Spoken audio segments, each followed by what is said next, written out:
بن عمر عبد العزيز بن عبد الرحمن بن سهام بما نواه وما طلبنا منه. فاتحة عند قراءة هذه المنظومة. إن الله يدخل نياتنا في نياتهم وأعمالنا في أعمالنا وأخلاقنا في أخلاقنا وأداب في أدابنا. الله تقبل منكم جميعا، نغفر ذنوبنا، يستر عيوبنا، يشف قلوبنا، يقضيها الدنيا والآخرة. الله يرزقنا نظرا خاصة أنا خاصة من خاصة. أن الله يفتح علينا نجم فتانا في الدين. نوينا بنا أبائنا والصالح الصالح من وهب محمد بن حفيد محمد بن مسلم بن حفيد بن عمر محمد بن حفيد من بن عبد العزيز من شهاب أمنا مشايخنا أجمعين إلى حضرة النبي محمد صلى الله عليه وسلم. سلام الفاتحة. بسم الله الرحمن الرحيم. الحمد لله رب العالمين الرحمن الرحيم مالك يوم الدين. إياك نعبد وإياك نستعين. اهدنا الصراط المستقيم صراط الذين أنعمت عليهم غير المغضوب عليهم ولا الضالين آمين. يا ربي بالمختار فرج كربنا وأمدنا بسر للإسراء.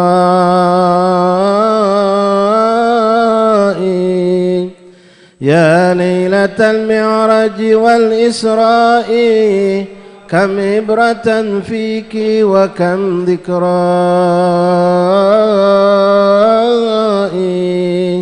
يا ليلة أبدت مقام المصطفى قد قصرت عنه ذرى الجوزاء.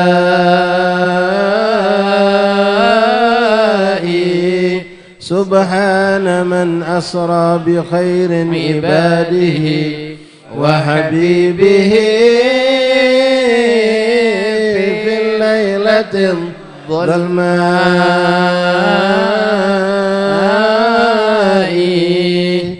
من مسجد ذي حرمة في مكة للمسجد الأقصى بغير عناء.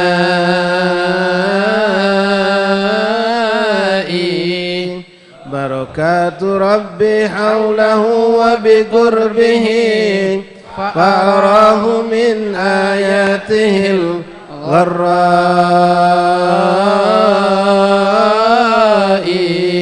ركب البراق وآخذ بركابه جبريل يحرسه من الأعداء.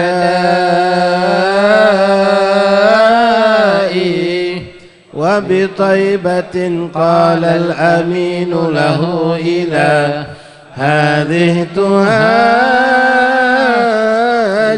موطن الآباء.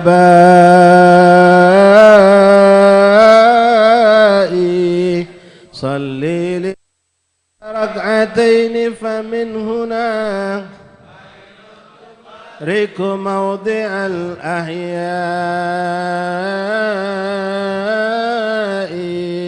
وبمدين صلى بأسفل شجرة قد ظلت موسى بقرب الرعاء. وبطور سيناء المقدس سره صلى النبي هناك وسط عراء. وببيت لحم للمسيح وأمه صلى الرسول لخالق الأشياء.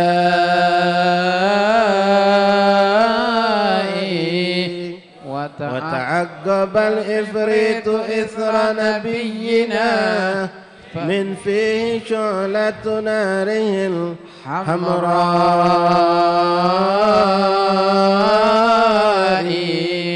فتلا النبي دعاء جبريل الأمين فخر مصروعا على الصخراء.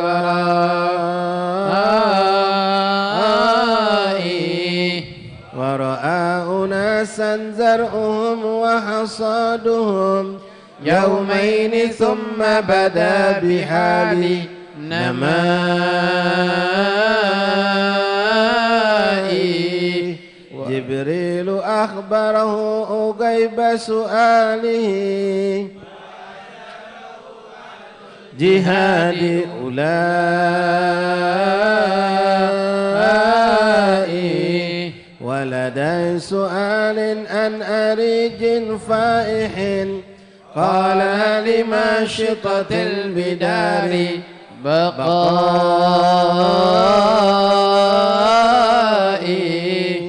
ولقد أراه الله إذ أسرى به أنواع تعذيب على الخبثاء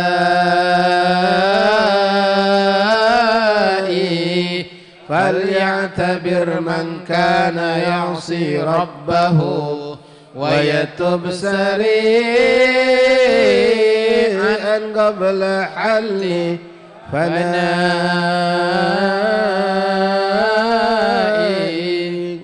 وأتى على واد فحس نبينا بشذا نسيم عاطر وغناء صوت الجنان نسيمها وأريجها تشتاك للخنفاء والصلحاء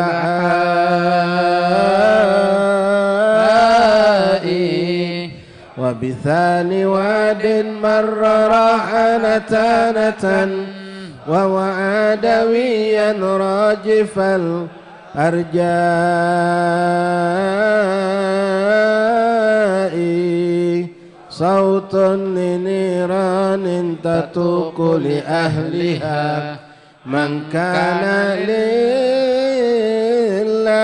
من الأعداء من فتنة الدجال يا صاح استعذ هو بعينه الأوراء وهناك أملاك رآهم يحملون عمود إسلام عظيمة ضيائي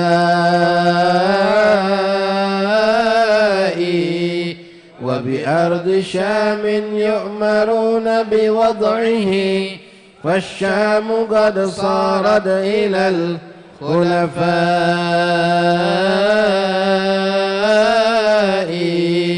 ودعاه للتهويد والتنصير صوتا ما استجاب له بكل إبائي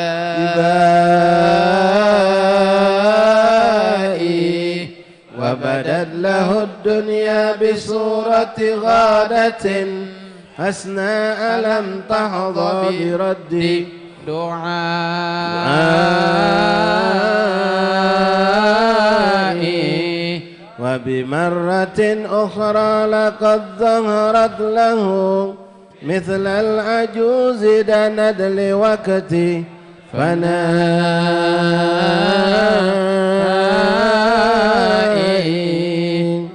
وتعرض الشيخ اللئين له يناديه هلم فباء بالإخزاء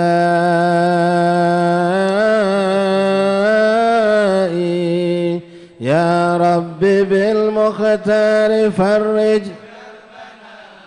وأمدنا بسر للإسراء يا رب بالمختار فرج كربنا وأمدنا بسر الإسراء يا رب بالمختار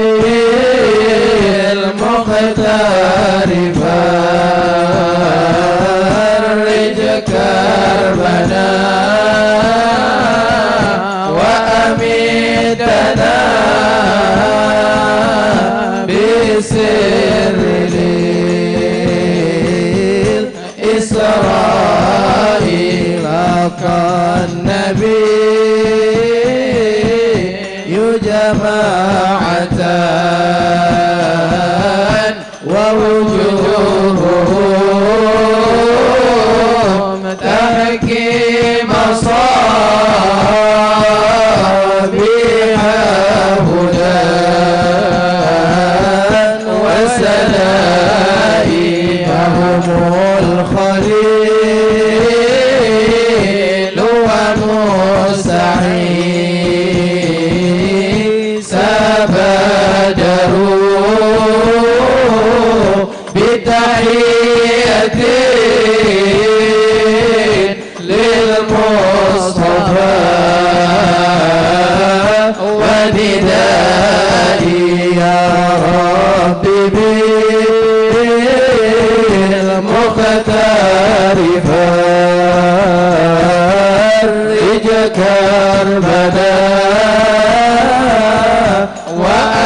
لله كالشهداء وبدا الخليل مع العيال علاهم نور بأسفل دوحتي حضرائي يا ربي بالمختار فرج كربلاء وأمدنا بسر إسرائيل سلام له فرد مراحبا بلطيف الفاظ وحسن سدائي وببيت ما مجدها بواليها له كشف جهنم دارها لشفائي يا ربي بالمختار فرج كربلاء وأمدنا بسر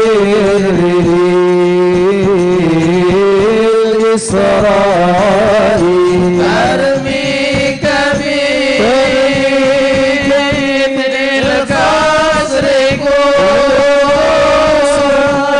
شرارة بالله عوزنا من لظى وبلائي وإلى المدينة من يمان بابها دخل النبي مواجها أضوائي يا ربي بالمختار فرج كربلاء وأمدنا بسر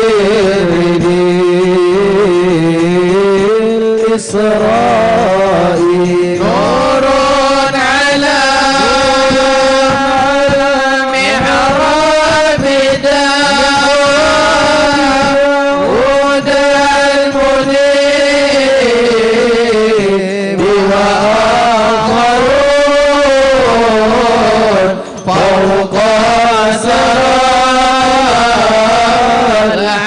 الحزراء بالمسجد الأقصى صلاة التحية صلى وجبريل بوقت صفائي يا ربي بالمختار فرج كربلاء وأمدنا بسر إسرائيل حتى إذا كل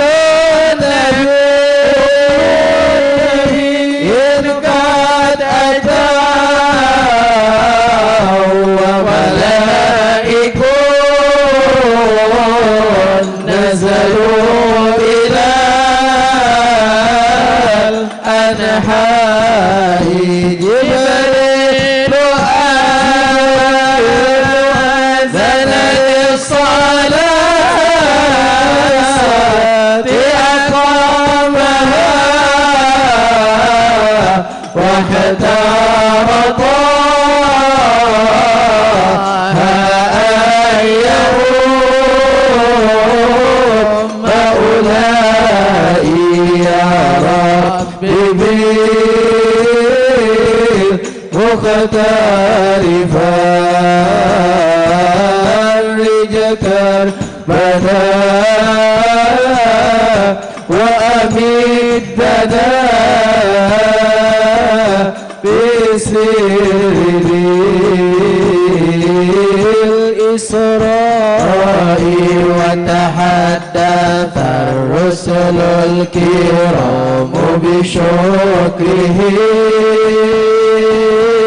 لله كم عدت من النعماء يا ربي بالمختار فرج كربنا وأمدنا بسر الإسراء وتكلم المختار بينهم وقال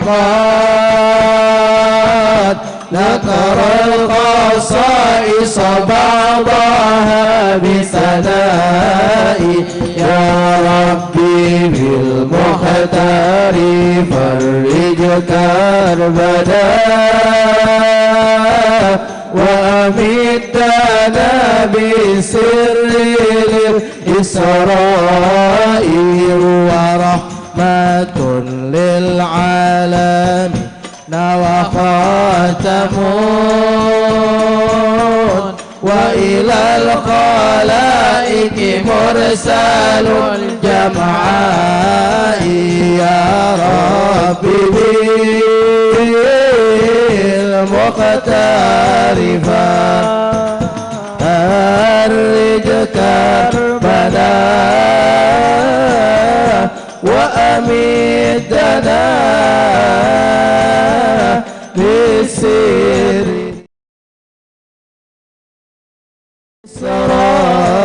إسرائيل.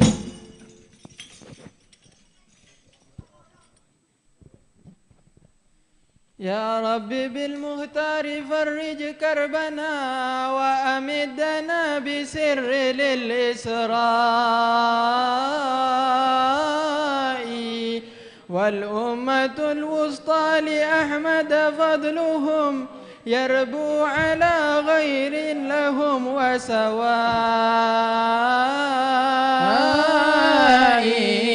وكتابه الفرقان تبيان لمن قد كان من شيء من الأشياء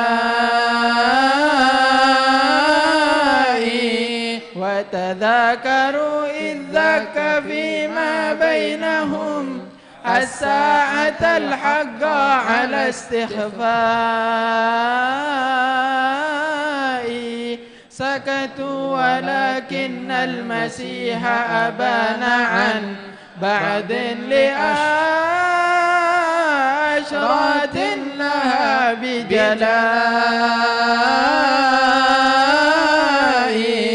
وتكلم المختار قال بعثت ساعتك هاتين مع الإيماء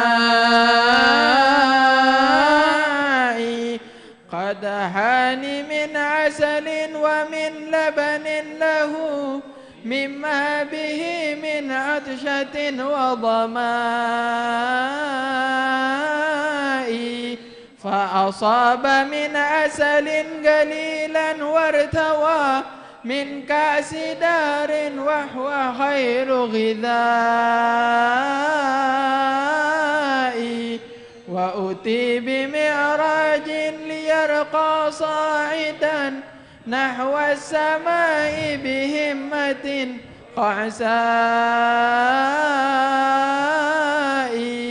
لاقى من الترحيب والتعنيس من رسل وأملاك بكل سماء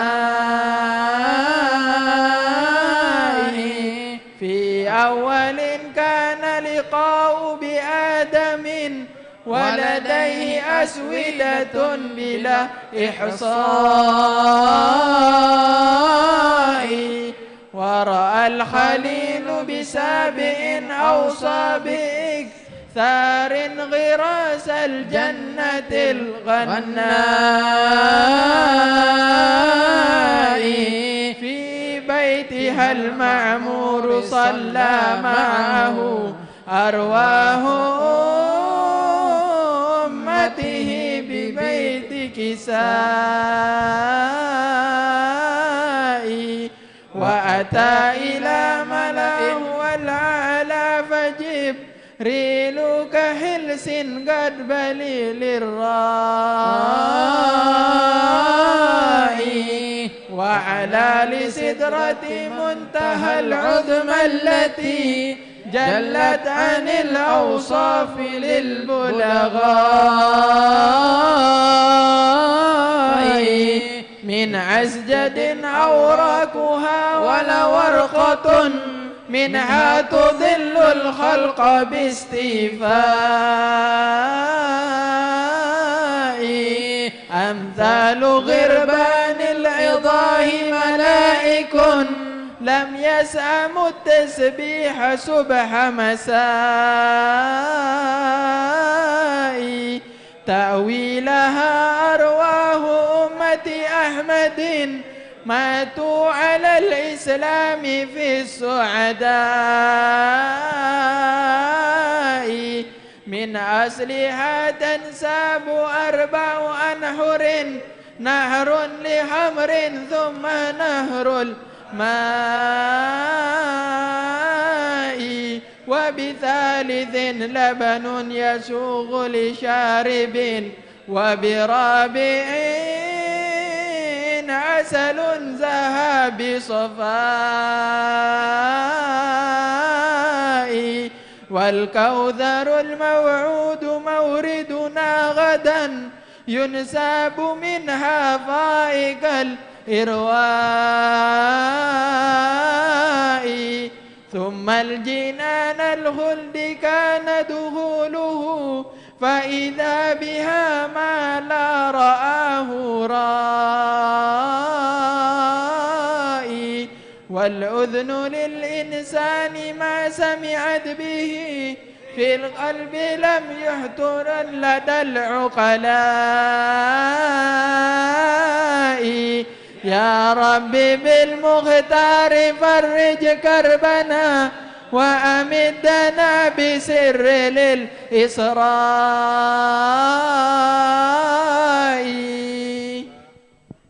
يا ربي بالمختار فرج كربنا وأمتنا بالسر للإسراء يا ربي بالمختار فرج كربنا وأمتنا بالسر للإسراء فبيوتها من لؤلؤ وترابها مسك يعاتب أبعد الأنحاء وتفتحت أبواب نيران له فبداه خازنها تحية جائي يا ربي بالمختار فرج كربنا وأميتنا بالسر للإسراء لم يبتسم قط بطول حياته وعبوسه بلوى على السجناء في المستوى رقي النبي وقد صغى لصريف أغلام بكل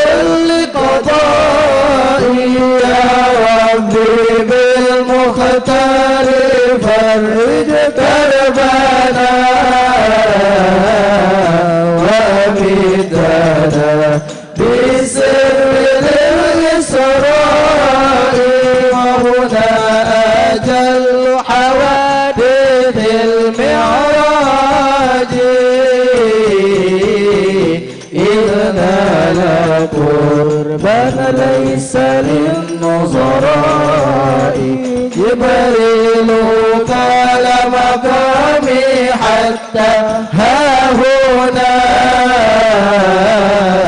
قم فارغ في أمن من الأسواء يا ربي بالمختار فرج كربنا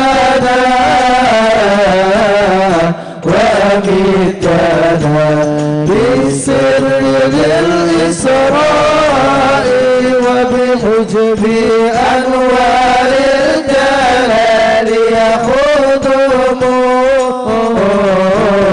متجها لحضرة ألطف اللطفاء فبنى الحبيب كقاب قوسين وخار إلى السجود بجلة ورجاء يا ربي بالمختار فرج كربنا وأبيتنا بسر للإسراء ورأى الإله فيا لها من نعمته خاصة بسر السر للإسراء فتعطى واشفع لنا رد شفاعة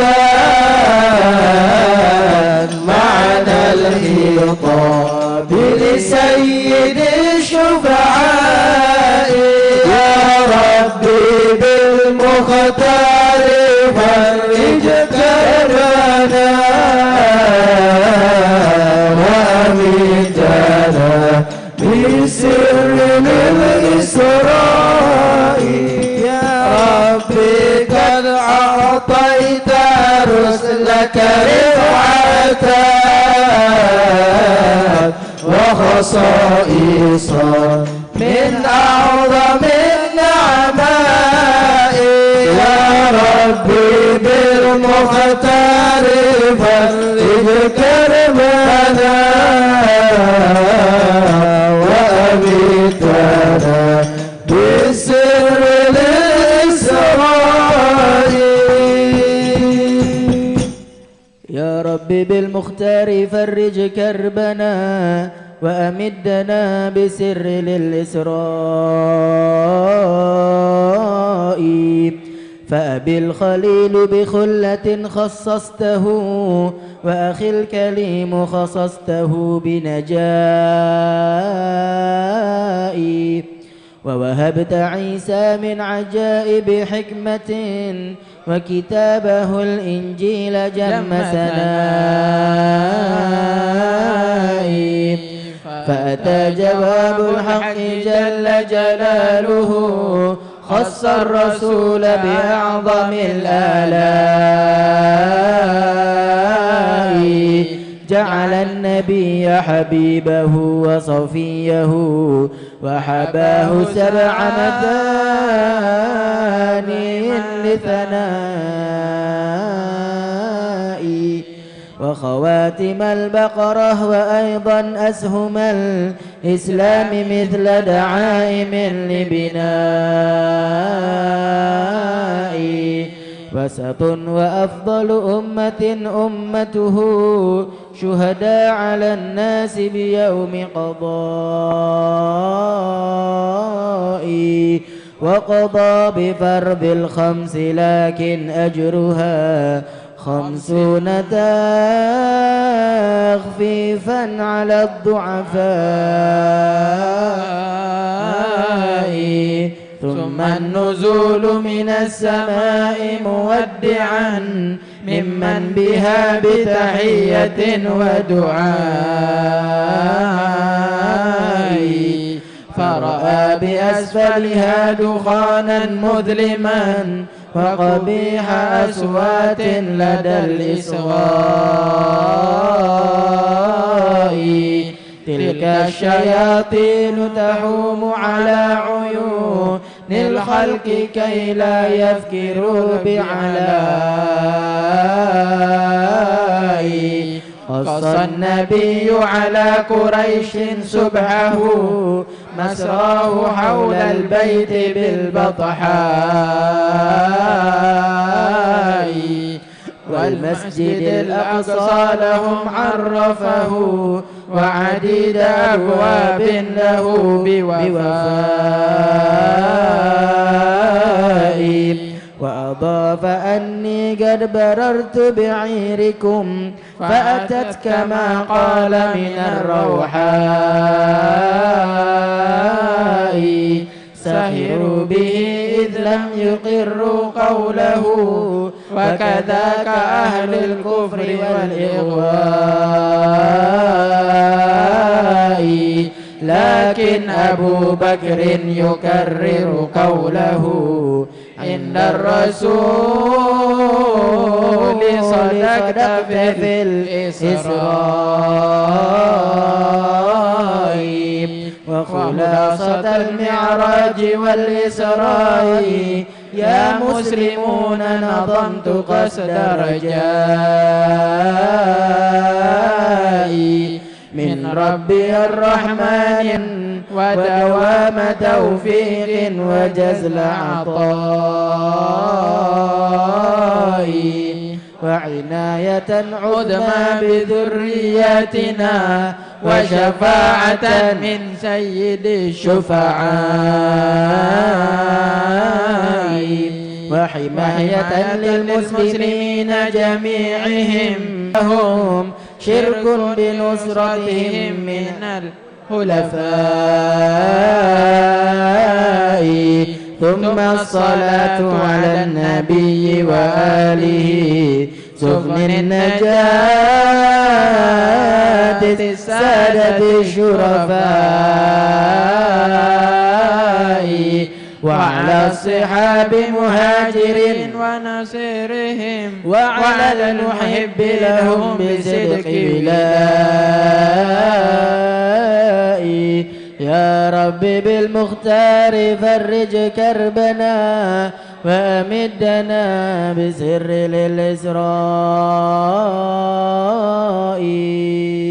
مولاي صل وسلم دائما أبدا على حبيبك خير الخلق كلهم مولاي صل وسلم دائما أبدا على حبيبك خير الخلق كلهم يا خير من يمم العفو ساحته سعيا وفوق بطون الأيد بالرسوم ومن هو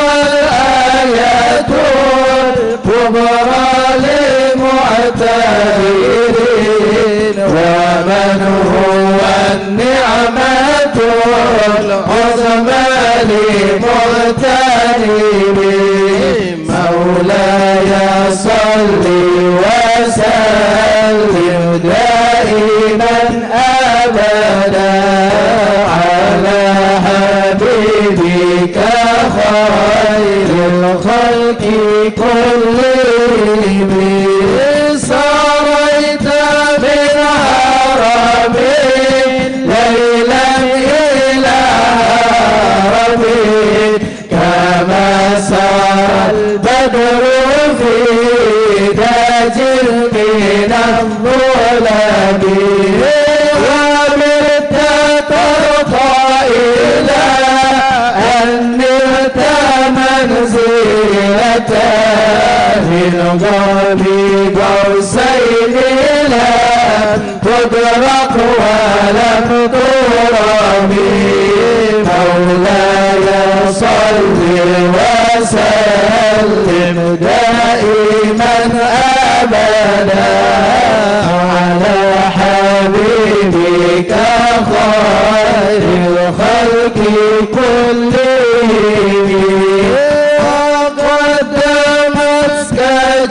جميع الأنبياء بها والرسل تقديم مخدوم على خدمه وأنت تحترم السبع طبقاته في موكب كنت فيه صاحب العالم مولاي صل وسلم دائما أبدا على حبيبك خير الخلق كلهم حتى إذا لم تدع شعوا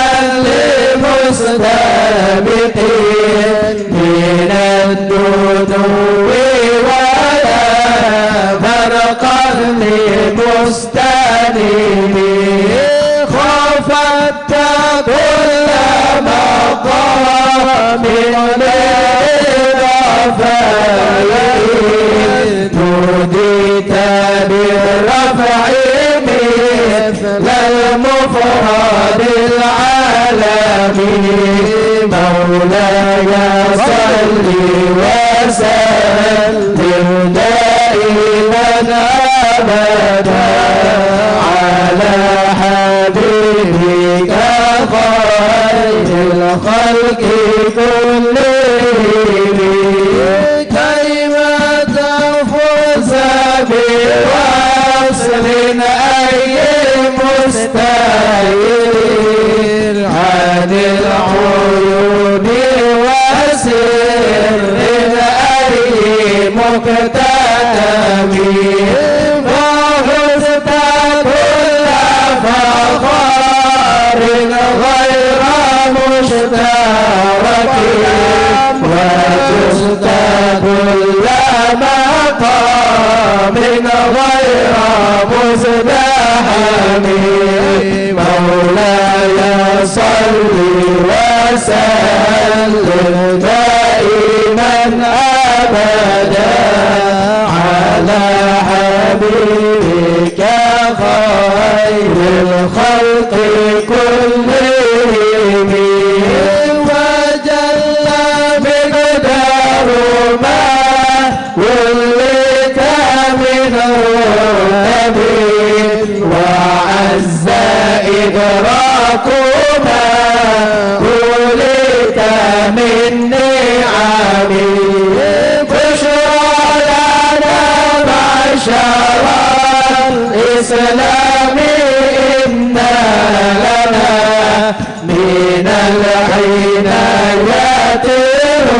ركنا غير منهزم بشرى لنا معشر الإسلام إنا لنا من العنايات ركنا غير منهزم مولاي صل وسلم دائما أبدا على حبيبك خير الخلق كلهم بشرى لنا معشر الإسلام إنا لنا من العنايات ركنا غير منهزم لما دعا الله داعينا لطاعته في أكرم الرسل كنا أكرم الأمم مولاي صل وسلم دائما أبدا على حبيبك خير الخلق كلهم وبارك عليه.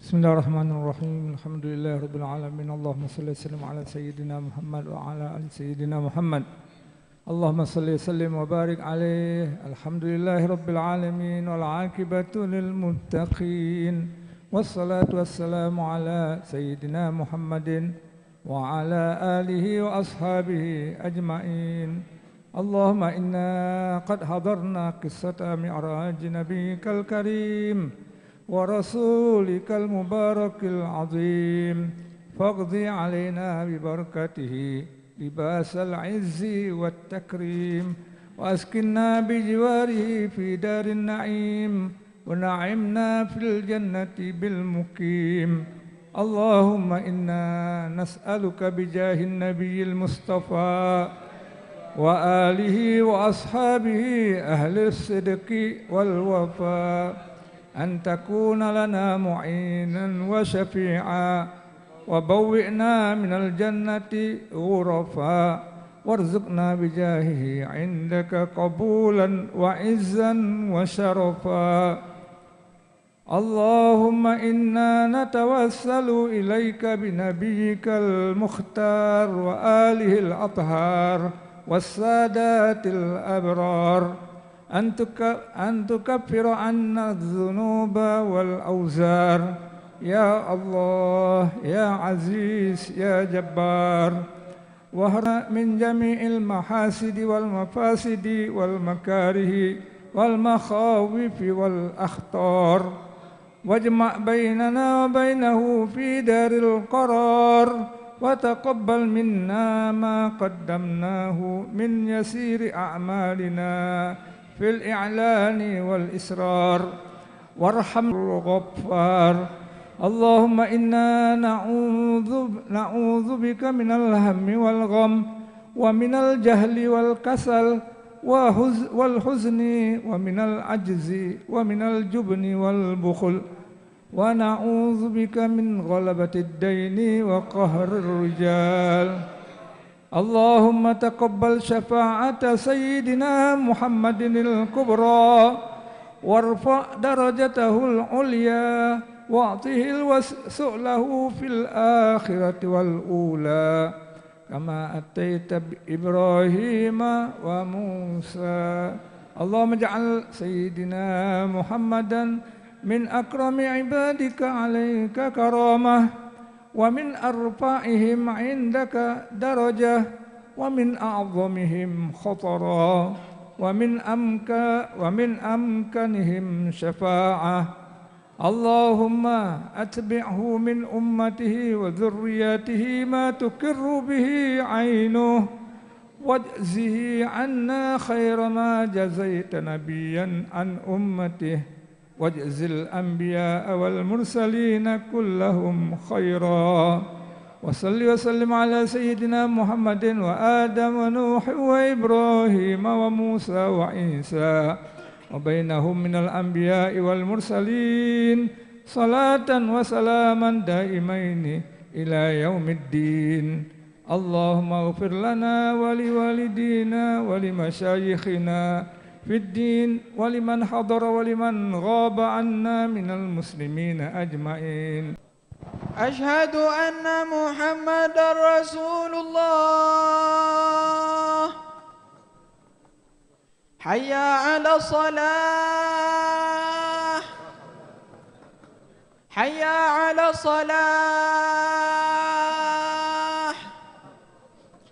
حي على الفلاح حي على الفلاح الله أكبر الله أكبر لا إله إلا الله لا إله إلا الله محمد رسول الله صلى الله عليه وسلم اللهم رب هذه الدعوة التامة والصلاة القائمة آتي سيدنا محمدا الوسيلة والفضيلة والشرف والدرجة العالية الرفيعة وابعثه المقاما محمودا الذي وأتى إنك لا تهلف الميعاد يا أرحم الراحمين. رب اغفر لي ولوالدي يا رب اغفر لي ولوالدي يا رب اغفر لي ولوالدي رب اغفر لي ولوالدي يا رب اغفر لي ولوالدي وارحمهما كما ربياني صغيرا. اللهم إنا نسألك العفو والعافية والمعافاة الدائمة في الدين والدنيا والآخرة. وصلى الله على سيدنا محمد نبي الأمي وعلى آله وصحبه وسلم. Bismillahirrahmanirrahim. Assalamualaikum warahmatullahi ta'ala wabarakatuh.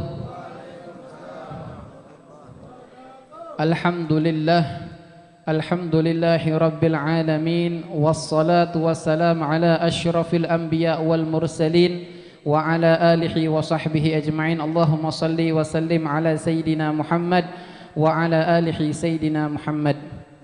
Sama-sama yang kita muliakan para habaib, para asatis, para hadirin, wabil khusus Sayyidil Walid Abuya Al-Habib Umar Abdul Aziz bin Abdul Rahman bin Syahab wa Fadilatul Habib Al-Ustad Syauqi bin Abdullah Al-Kaf wa Fadilatul Ustad Al-Habib Muhsin bin Abdullah Al-Habshi wa Fadilatul Habib Ali bin Abdullah Al-Bin Hamid, dan masih banyak lagi para habaib, para asatis, para hadirin, para sepuh dan para tokoh masyarakat yang ikut serta menghadiri daripada rangkaian majlis iftitah Isra wal Mi'raj Nabi Muhammad sallallahu alaihi wasallam.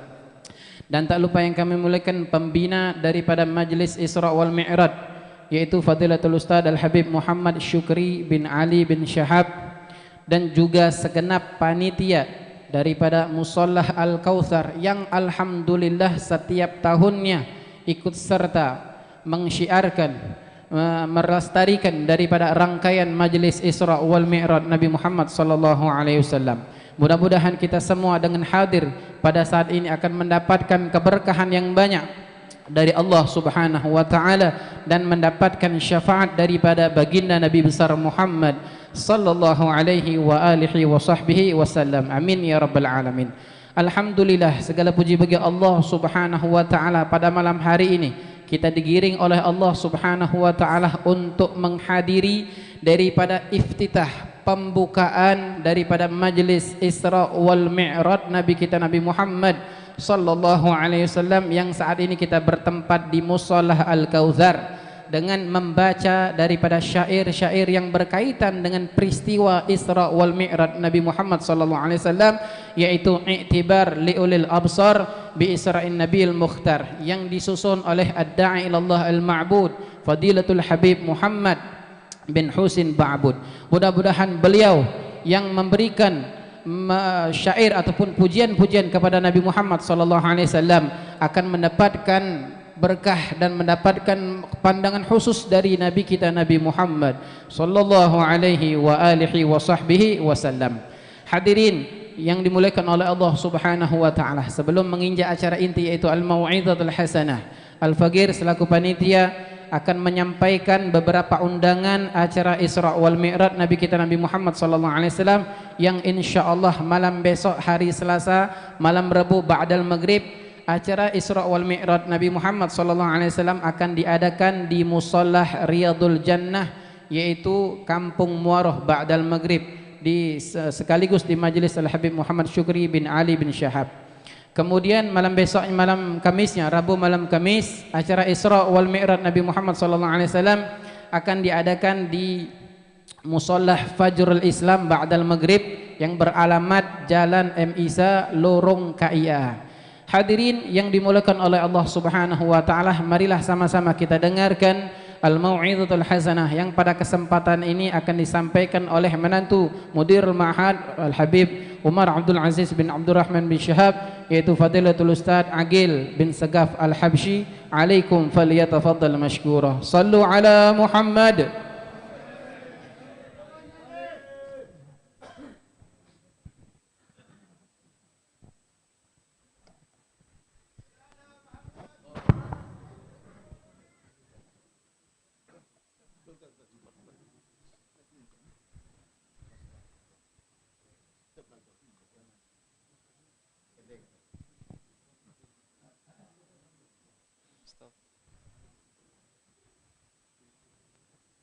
Assalamualaikum warahmatullahi taala wabarakatuh.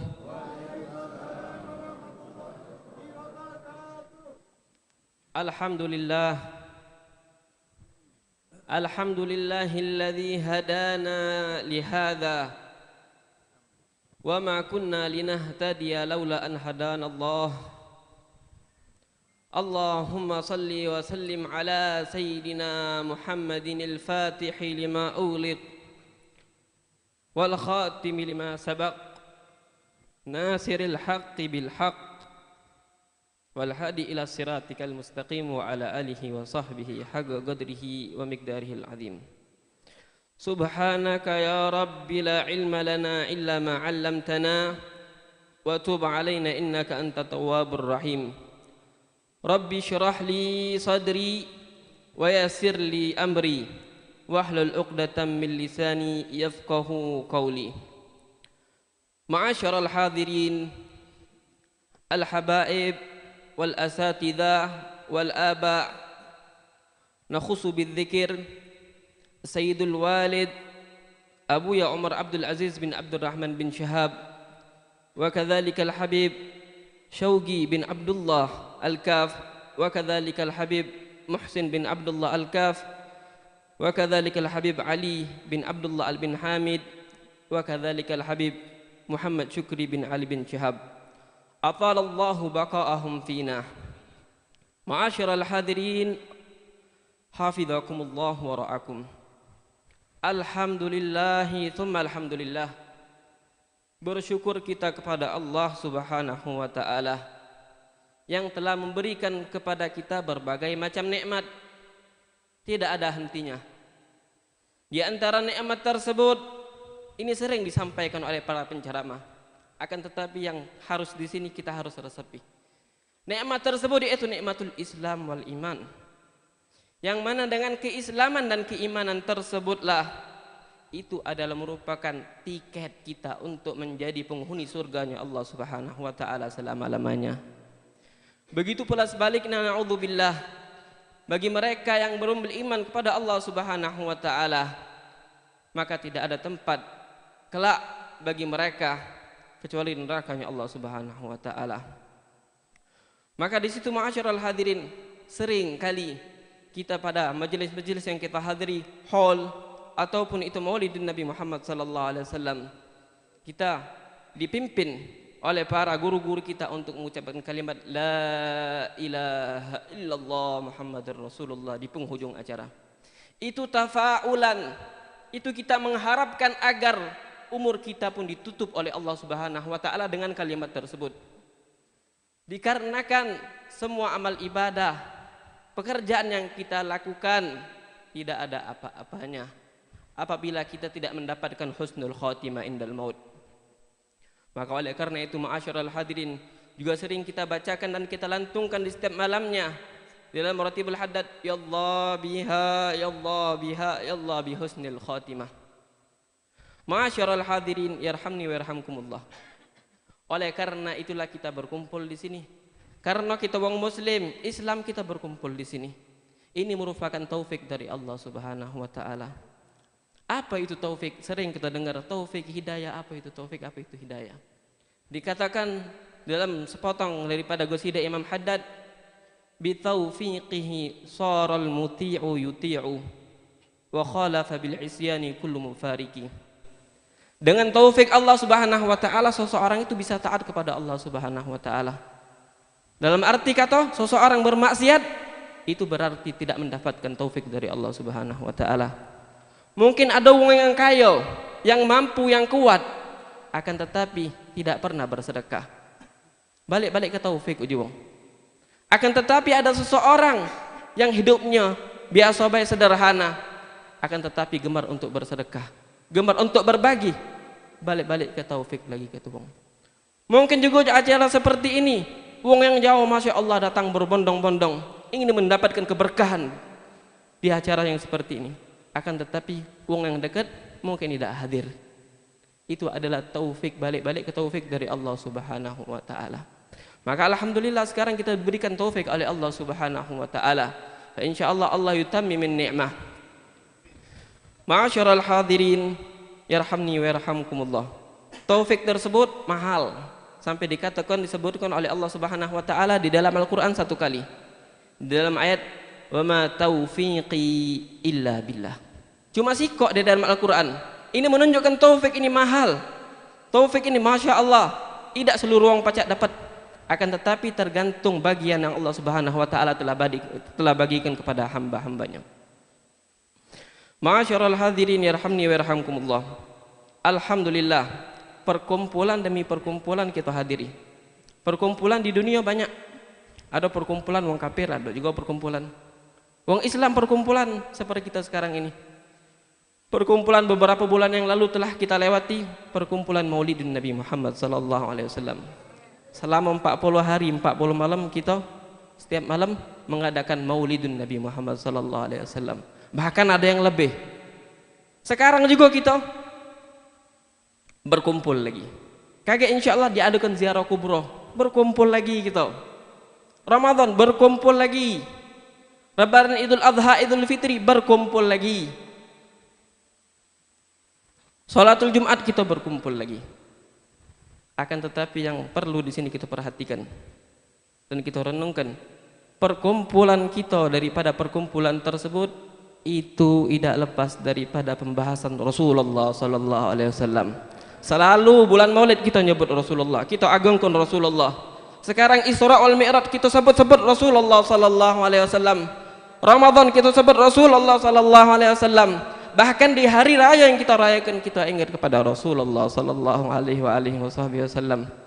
Di acara pernikahan, di acara apapun kita ingat selalu kepada Rasulullah sallallahu alaihi wasallam. Di sini Al-Faqir menyampaikan satu hadis yang mana hadis tersebut dikatakan oleh Rasulullah sallallahu alaihi wasallam kepada Sayyidina Ali. Inni la a'rifu hajaran kana bi Makkah yusallim alayya qabla an ub'ats. Rasulullah mengatakan kepada Sayyidina Ali, aku mengetahui ada sebonggah batu di Mekah yang selalu mengucapkan salam kepadaku sebelum aku diutus, kata Rasulullah sallallahu alaihi wasallam. Lalu beliau melanjutkan ucapannya, wa inni la a'rifuhul an. Sampai sekarang aku masih tahu batu tersebut, aku tidak lupakan batu tersebut. Di sini ma'asyiral hadirin kita sebagai umat Nabi Muhammad sallallahu alaihi wasallam yang dari Maghrib tadi kita duduk menceritakan sirah Rasulullah sallallahu alaihi wasallam, bersalawat kepada Rasulullah sallallahu alaihi wasallam. Setiap perkumpulan kita adakan, kita sebut, kita agungkan Rasulullah sallallahu alaihi wasallam. Hasya wa kalla, Rasulullah akan lupa sama kita semua. Hasya wa kalla, Rasulullah akan lupa sama kita semua. Yang mana kita umat Rasulullah ucapkan pada suatu ungkapan hadisnya, idzan la arda wa wahid min ummati yadkhulun nar. Kata Nabi, ya Allah, ketika turun ayat wala saufa yu'tika rabbuka fatarda. Ayat tersebut maknanya, ya Rasulullah, apa yang kau hendakkan bakalan aku tunjukkan, kata Allah Subhanahu wa taala. Lalu Rasulullah minta apa yang dipinta? Idzan la arda wa wahid min ummati yadkhulun nar. Aku dak redha sikok be umatku masuk nerakanya Allah Subhanahu wa taala. Sallu ala Rasulillah sallallahu alaihi wasallam. Insyaallah dengan perkumpulan kita di sini kita harapkan kita kelak berkumpul di akhirat bersama Rasulullah sallallahu alaihi wasallam. Ma'asyiral hadirin yarhamni wa yarhamkumullah. Alhamdulillah pada malam hari yang penuh berkah ini adalah merupakan pembukaan yang baik daripada acara Isra wal Mi'raj di Palembang ini yang kita adakan setiap tahun. Di tempat lain mungkin sebagian mereka mengadakan tapi tidak cak kita. Kita mengadakan kompak setiap malam dan setiap malam. Ini taufik dari Allah Subhanahu wa taala juga yang harus kita syukuri. Nikmat peristiwa Isra wal Mi'raj, peristiwa yang agung yang sering kita dengar, yang sudah tidak asing di telinga kita masing-masing. Isra wal Mi'raj. Isra perjalanan Rasulullah sallallahu alaihi wasallam di malam hari. Dalam bahasa Arab asra yusri, berjalan di malam hari. Dari Masjidil Haram ke Masjidil Aqsa. Kemudian Mi'raj yaitu Rasulullah dari Masjidil Aqsa naik ke langit satu terus sampai langit ke-7 sampai ke Sidratul Muntaha. Yang mana perkara tersebut Allah Subhanahu wa taala kekalkan di dalam Al-Qur'an dalam ayat Al-Isra. A'udzubillahi minasyaitonir rajim. Subhanalladzi asra bi 'abdihi lailan minal masjidil harami ilal masjidil aqsa alladzi barakna haulahu linuriyahu min ayatina innahu huwas samiul basir. Peristiwa yang agung, peristiwa yang mana di situ Allah ingin menghibur Rasulullah. Allah ingin menyenangkan Rasulullah sallallahu alaihi wasallam. Dimulai ayat tersebut atau surah tersebut dengan ucapan Subhanalladzi. Tidaklah seseorang mengucapkan kalimat subhanallah kecuali seseorang tersebut takjub akan kebesaran Allah Subhanahu wa taala. Nah, sekarang ini kalimat subhanallah itu munculnya daripada Allah Subhanahu wa taala sendiri. Allah Subhanahu wa taala mensucikan dirinya sendiri. Ini menunjukkan perkara ini sangat suci. Perkara ini sangat agung. Ini perkara bukan main-main, besar. Sampai-sampai dikatakan malam Isra wal Mi'raj itu malam yang paling afdol bagi Nabi Muhammad sallallahu alaihi wasallam. Kemudian asra bi abdihi lailan. Allah perjalankan. Kalau dalam ilmu bahasa Arabnya asra itu fi'il mutaaddi, jadi asalnya sara yasri, berjalan. Tapi kalau asra itu maknanya diperjalankan. Rasulullah berjalan dari Masjidil Haram ke Masjidil Aqsa, asra, Allah yang memperjalankan. Di situ sebenarnya sudah jelas bagi orang-orang yang tidak mempercayai Isra wal Mi'raj ini. Dikarenakan Allah yang telah memperjalankan. Apa selain Allah Subhanahu wa taala? Apa dipucu Allah Subhanahu wa taala? Di situ sudah jelas bahwasanya kekuasaan Allah Subhanahu wa taala di atas segala sesuatu. Kekuasaan Allah Subhanahu wa taala di atas akal manusia yang dangkal. Sudah jelas, tidak ada perdebatan lagi sebenarnya. Bi abdihi, dengan seorang hamba. Di ayat ini Allah pengen mengungkapkan sosok hamba yang paling agung, sosok hamba yang paling mulia, sosok hamba yang paling Allah sayangi. Tapi Allah Subhanahu wa taala mengungkapkan dengan ungkapan bi abdihi, dengan hambanya. Rasulullah, Allah tidak nyebut profesi Rasulullah binabihi au bi rasulihi, la. Akan tetapi Rasulullah disebut dengan bi abdihi. Ini menunjukkan bahwasanya seseorang hamba tidak mungkin nyampai derajat tinggi sisi Allah Subhanahu wa taala sebagaimana Rasulullah tinggi derajatnya di sisi Allah, kecuali seseorang hamba tersebut telah menguasai sifat ubudiyah, menghambahkan diri kepada Allah Subhanahu wa taala. Nah, karena kan seseorang hamba pasti akan taat, harus taat kepada Tuhannya. Apapun yang diperintahkan Tuhannya, apapun yang dilarang Tuhannya, itu semua bila kalam. Maka di situ disebutkan asyraful ubudiyah, asyrafus sifat. Sifat kehambaan itu paling hebat sifat. Dikarenakan seseorang dengan sifat ubudiyah tersebut, seseorang bertakwa kepada Allah Subhanahu wa taala.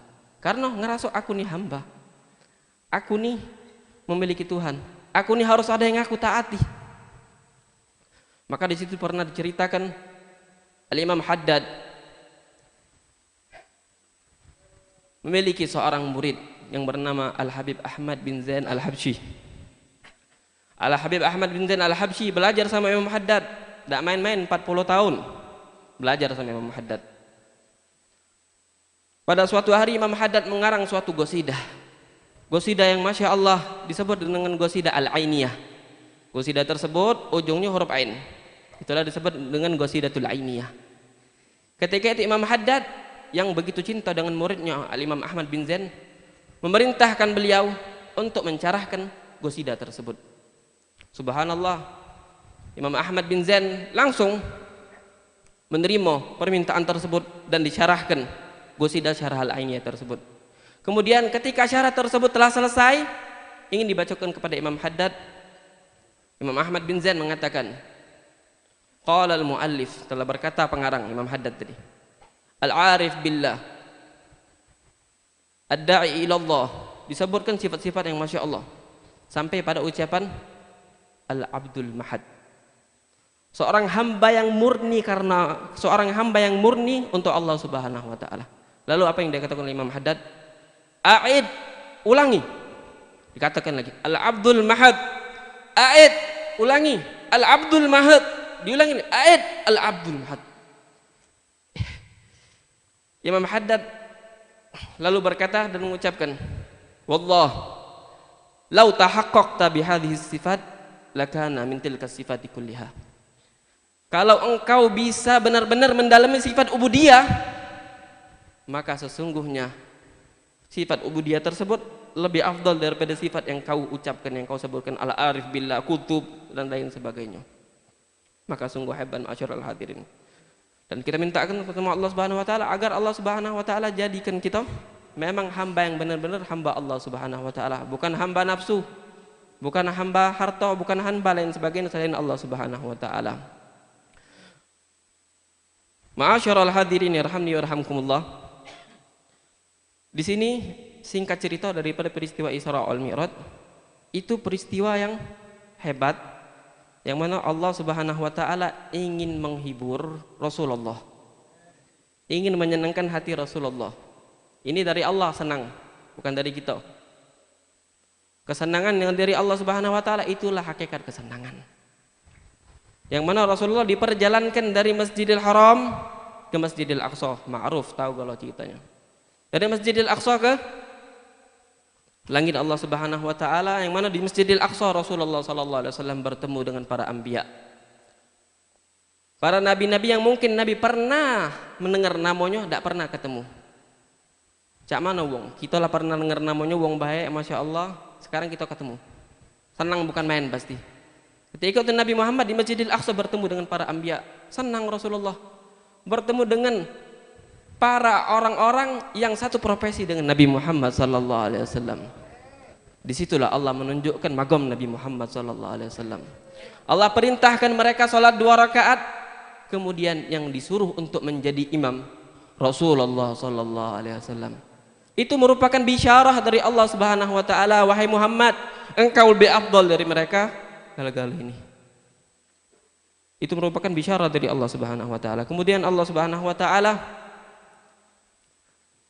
Rasulullah sallallahu alaihi wasallam naik ke langit 1, 2, 3 sampai ke langit ke-7. Di setiap langit Rasulullah bertemu dengan para anbiya.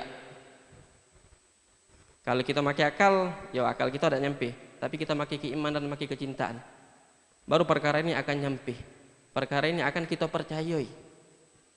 Di situ Rasulullah bertemu dengan Allah Subhanahu wa taala. Nah, jangan dipikirkan bertemu cak kita bertemu, walhasil bertemu. Cak mana? Tidak tahu. Bertemu dengan Allah Subhanahu wa taala. Allah Subhanahu wa taala memberikan kepada Nabi Muhammad suatu hadiah yang hebat di peristiwa tersebut. Suatu ibadah yang mana ibadah tersebut dijadikan daripada salah satu rukun Islam setelah syahadatu alla ilaha illallah, yaitu salat. Yang asalnya 50 waktu menjadi 5 waktu. Dikarenakan rahmat Allah Subhanahu wa taala kepada Nabi Muhammad sallallahu alaihi wasallam. Salat yang mana begitu penting. Uang baru masuk Islam, maghrib ini, isya langsung salat. Salat yang mana kita lakukan sehari 5 kali, puasa waktu-waktu tertentu, zakat di waktu-waktu tertentu. Akan tetapi salat kita waktukan sehari 5 kali. Uang yang baru masuk Islam langsung diperintahkan, diajarkan untuk salat. Ini menunjukkan salat itu lebih. Salat itu hebat, Masya Allah. Begitu juga orang yang salat diperintahkan untuk berdiri. Al-qiyamu alal qadir dalam kitab fikih. Kalau tidak baca berdiri, duduk. Tidak baca duduk, ittija', miring. Tidak baca juga istilqa, terbentang. Tidak baca juga au ma'ah bira'sihi fi ruku'i wa sujud. Diisyaratkan kepalanya ketika rukuk nak sujud. Tidak baca juga au ma'a bi tarfihi ila af'ali shalah. Ya isyaratkan matanya ke perkara-perkara salat. Diisyaratkan. Sampai dia ngomong kalau tidak baca galau-galau, ya sudah. Ajra arkanus shalah fi qalbihi. Dibayangkan rukun-rukun salat di dalam hatinya. Disebutkan dalam kitab fikih, la tasqutus salatu madama aqluhu tsabitan. Kewajiban sholat itu tidak bakalan lepas selagi wong masih berakal. Ini menunjukkan sholat hebat, penting nih. Wong repot-repot bersedekah, rajin puasa, tidak sholat, heran kita dengarnya. Sholat ini penting nih. Sampai Rasulullah SAW menyebutkan dalam suatu hadisnya, awal ma yuhasabu bihil abdu as-salah, yaumal qiyamah as-salah. Pertama kali perkara yang akan dihisab, dipertanyakan seseorang hamba tentang perkara salat. Mak, mana salat kau? Begitu pula dikatakan as-salatu silatun bainal abdi wa rabbih. Salat adalah hubungan di antara hamba dan Tuhannya. Jadi orang yang tidak salat berarti tidak kati hubungan di antara dia dan Tuhannya. Maka salat ini yang sangat penting. Di sini titik penting yang harus kita jengok, hikmah daripada Isra wal Mi'raj ini, Rasulullah diagungkan oleh Allah, disenangkan oleh Allah, kemudian dikasih hadiah, yaitu perintah sholat yang begitu hebat, yang begitu agung. Apa sebabnya? Apa cerita langsung itu be? Tidak. Ketahuilah sesungguhnya di balik yang didapatkan oleh Rasulullah SAW terdapat cobaan-cobaan dari Allah Subhanahu Wa Taala, terdapat ujian yang dari Allah Subhanahu Wa Taala. Sampai-sampai Rasulullah SAW disebut pada tahun tersebut Allah menghibur Rasulullah dikarenakan Rasulullah SAW kehilangan dua orang yang sangat beliau cintai, orang yang dari awal ikut untuk menegakkan agama Islam. Yang pertama istri beliau tercinta, Sayyidatul Khadijatul Kubra, yang mana Sayyidatul Khadijatul Kubra dari awal membantu Rasulullah SAW. Dari kayo sampai dapat harta, mengikuti Rasulullah SAW. Sampai cintaan Rasulullah terhadap Sayyidah Khadijah, Rasulullah tidak pernah menikah dengan perempuan lain ketika Sayyidina Khadijah masih hidup. Bahkan Sayyidah Aisyah cemburu dengan Sayyidina Khadijah walaupun Sayyidina Khadijah udah meninggal. Ini menunjukkan Rasulullah begitu cinta dengan Sayyidina Khadijah. Akan tetapi pada tahun tersebut Allah mbek, innalillahi wa inna ilaihi raji'un. Begitu pula sosok yang kedua yang sangat dicintai oleh Rasulullah SAW, yaitu paman beliau Abi Thalib, yang mana dari awal yang mengasuh Rasulullah, yang mendidik Rasulullah, memberi Rasulullah makan sampai Rasulullah SAW dewasa. Pada tahun itu juga Abi Thalib dipanggil oleh Allah Subhanahu Wa Taala. Maka di situ ya ikhwan, pelajaran yang dapat kita ambil, sesusah apapun perkara kita, ini ajaran dari Nabi Muhammad yang harus kita pahami. Sesusah pun apapun yang kita hadapi, itu pasti ada jalan keluarnya selagi kita sabar, selagi kita bertakwa sama Allah Subhanahu Wa Taala. Nah, kata duit bukan musibah, bala ini dan itu bukan musibah, akan tetapi musibah yang besar itu maksiat. Musibah itu, musibah yang besar tidak beriman. Karena kenapa? Ketika seseorang diwafatkan oleh Allah Subhanahu Wa Taala tanpa keimanan sudah kelar, selama-lamanya masuk api neraka. Na'udzubillah itu mana na'udzubillah. Begitu juga di sini kita sebutkan bahwasanya Rasulullah SAW banyak cobaan beliau, sampai beliau pernah mengungkapkan asyadun nasi bala'an al-anbiya thumma salihun thumma al-amthal fal-amthal. Uang yang paling besar dapat bala itu para nabi, kemudian orang-orang yang soleh, Rasulullah ngomong ini, kemudian orang yang sepertinya dan orang yang sepertinya. Dari situ kita kepahami, semakin besar ujian cobaan seseorang hamba, maka semakin begitu pula besar kedudukannya di sisi Allah Subhanahu Wa Taala. Maka di sini saya tutup dengan satu cerita sahabiyah yang hidup di zaman Nabi Muhammad SAW yang bernama Rumaisyah. Rumaisyah memiliki seorang suami yang nyantri sama Rasulullah. Sahabiah nyantri sama Rasulullah SAW. Masya Allah pasti.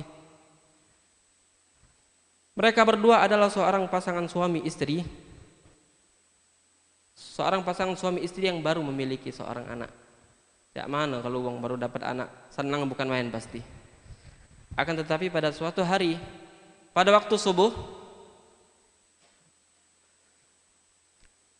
Seorang suami ini ingin mengerjakan sholat subuh berjamaah bersama Rasulullah sallallahu alaihi wasallam. Kemudian seperti kebiasaan setelah sholat subuh beliau langsung bekerja untuk menafkahi anak dan keluarganya.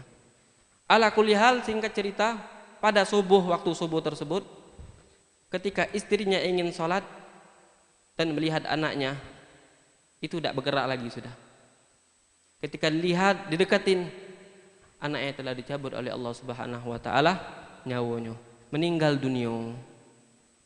Itulah tadi santri Rasulullah, solehah, sabar, pacak jiwang tuna. Ketika hal tersebut terjadi, istrinya tenang. Sedih tetap sedih, akan tetapi beliau tenang, redha dengan ketentuan Allah Subhanahu wa taala. Lalu ketika itu anak tersebut dikafani, dimandike, dibungkus serapi mungkin. Kemudian di pagi hari setelah matahari terbit, pulanglah seorang ayah yang pulang dari masjid habis sholat sama Rasulullah, habis nyari nafkah begawi, balik ke rumah. Istri yang Masya Allah tadi bukannya goncang atau ngadu, langsung nangis. Beliau memikirkan, ini seorang suami balik dari kerja pasti capek, didiamkan dulu, belum dikabari, diberi kemakan, diberi keminum, sampai seorang tersebut mandi, sudah duduk kelar, rahat. Lalu istri tersebut berkata, wahai suamiku, bagaimana menurutmu jikalau seseorang menitipkan barangnya dengan kita, kemudian seseorang tersebut ingin mengambil barang tersebut, boleh apa tidak? Kata suaminya, naam, ajal, benar, pastilah kita perbolehkan, dikarenakan itu hanyalah titipan, bukan barang yang kita miliki. Istrinya pintar, cerdas ini, tidak langsung nyampaikan.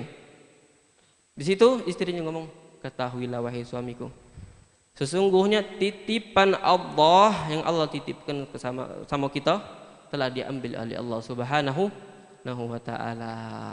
Lalu suaminya sadar bahwasanya anak yang beliau miliki, yang beliau cintai telah diwafatkan oleh Allah Subhanahu wa taala. Lalu ketika itu beliau langsung dikubur dan kelar. Mereka berdua datang kepada Rasulullah sallallahu alaihi wasallam, menceritakan cerita panjang lebar. Rasulullah senang, di sisi lain Rasulullah sedih, tapi di sisi lain Rasulullah senang. Sehebat itu, Masya Allah. Lalu didoakan oleh Rasulullah sallallahu alaihi wasallam. Pada beberapa zaman kemudian, daripada berkat doa Rasulullah sallallahu alaihi wasallam, dua suami istri ini memiliki 7 orang anak habisnya. Tak nanggung-nanggung, Allah berikan 7 orang anak, yang mana 7 orang anak tersebut semuanya hufadzul Quran, di perperangan menunggangi kuda. Itu menunjukkan hebat berarti anak beliau-beliau ini. Nah disitulah, di balik kesusahan, saro, bukan main, ada bege. Tapi syaratnya harus kita bersabar. Kita pelajari daripada peristiwa Isra Mi'raj Nabi Muhammad sallallahu alaihi wasallam. Mungkin ini yang bisa Al-Fagir sampaikan. Insyaallah perkumpulan kita di sini diberkahi oleh Allah Subhanahu wa taala. Allah panjangkan umur kita, Allah panjangkan umur-umur guru-guru kita. Allah Subhanahu wa taala sampaikan kita pada bulan Ramadan. Allah Subhanahu wa taala wafatkan kita pada agama Islam. Amin Allahumma amin. Wal afu minkum. Wassalamualaikum warahmatullahi wabarakatuh.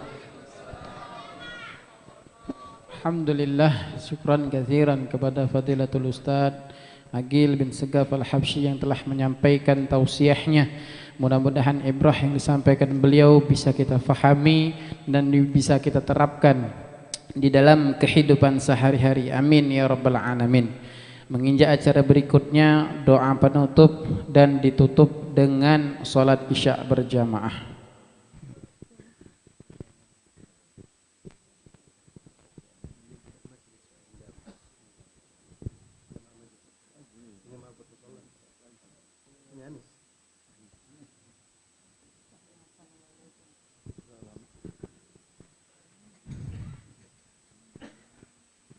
Mari sama-sama kita membacakan surah Al-Fatihah untuk almarhumin asma'ahum fi hadhil qirtas. Al-Fatihah. Ila ruhul mahrum rahmatil qayyum Ihsan bin Dzulqarnain. Ihsan Dzulqarnain. Kemudian yang kedua almarhum Suratmin bin Martorajo. Yang ketiga Effendi bin Usman. Kemudian yang keempat almarhum berahmatul qayyum Sayyid Al-Habib Muhammad Anis bin Mahdi bin Syahab. Walidina wa walidihim khasah, ambatana ambatul muslimina ammah, bi anna Allah yataghashahum birrahmah wa yaskunuhum al-jannata birahmatih, wa ila hadratin Nabi Muhammadin sallallahu alaihi wa alihi wasallam bi sirril Fatihah. أعوذ بالله من الشيطان الرجيم بسم الله الرحمن الرحيم الحمد لله رب العالمين الرحمن الرحيم مالك يوم الدين إياك نعبد وإياك نستعين اهدنا الصراط المستقيم صراط الذين أنعمت عليهم غير المغضوب عليهم ولا الضالين آمين بسم الله الرحمن الرحيم بسم الله والحمد لله ولا إله إلا الله واستغفر الله وصلى الله على رسول الله اللهم اغفر لهم وارحمهم وعافهم واعف عنهم اللهم اغفر لهم وارحمهم وعافنا واعف عنهم واجمعنا وإياهم بدار كرامتك ومستقر رحمتكم محل أوليائك مع الذين أنعمت عليهم من النبيين والصديقين والشهداء والصالحين وصلى الله على سيدنا محمدin wa alihi wasallam. Alhamdulillah rabbil alamin. Adapun yang telah meninggal tadi kita sebutkan namanya, itu sebagian mereka, dua diantaranya adalah sahibul majlis, ikut sering majlisnya Sayyidina Syukri bin Ali bin Syahab. Mudah-mudahan Allah Subhanahu wa taala ampun mereka.